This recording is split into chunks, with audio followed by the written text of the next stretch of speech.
G'day folks, welcome to another episode of Stuff and Such. Today we're going to show you how to filter out this heavy bottom portion that I poured off in a previous video. Before we get started, you go ahead and subscribe, greatly appreciate it. First thing we do is we put all the jars into one pot.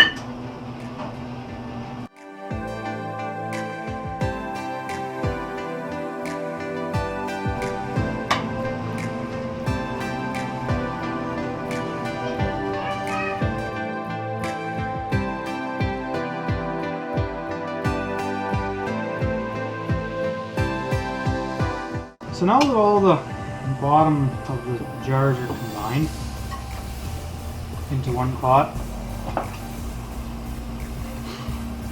we take it's about 2 egg whites for every liter of finished syrup. So I got about 4 egg whites in here, and you want to mix it in cold. So you just put them in. Typically this is for your own consumption at home. Basically you want to mix into the syrup and the sugar, sand and all that stuff before it gets hot. So if you put it in when it's hot, then it cooks. It turns into egg chunks too quick. So you're trying to aim for kind of a foamy finish when you're done. So once you mix that in there reasonably well, then it's time to heat it.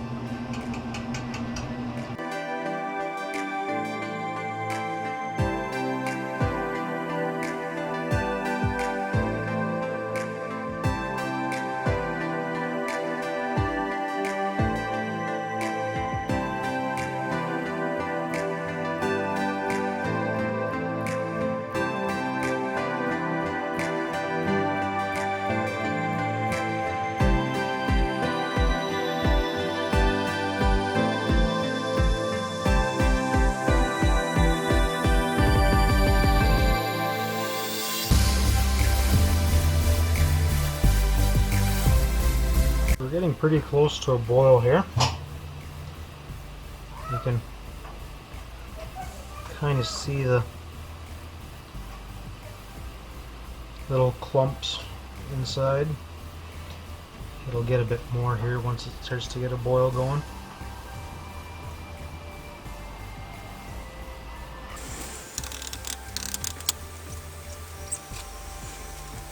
Alright, so we're just breaking boil here now. Gotta be careful here, she'll foam up pretty quick.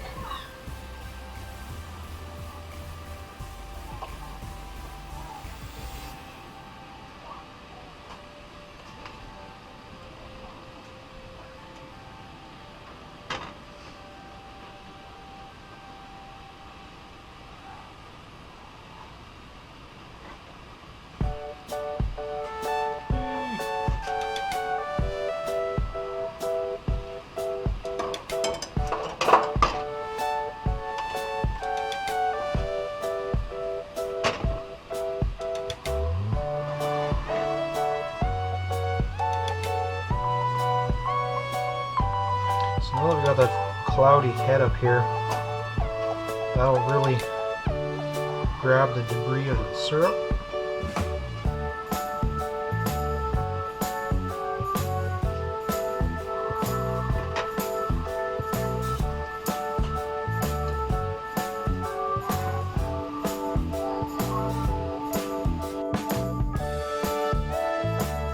So now that we boiled that syrup in there for a little while and let it kind of float and stick together, we pour it back through a paper filter, the coarse one, and then we'll put it back in the jar and let it set for another day or two.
So as you can see, it comes out pretty well crystal clear. So we got 2 jars. I'm gonna let settle. They'll settle a little bit, very little.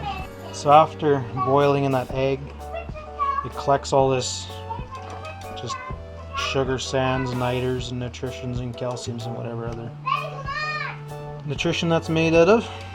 It makes that big glob. We'll just discard that. So that ends today's little video on how we go about filtering that bottom section of the syrup after we let it settle for a day or 2.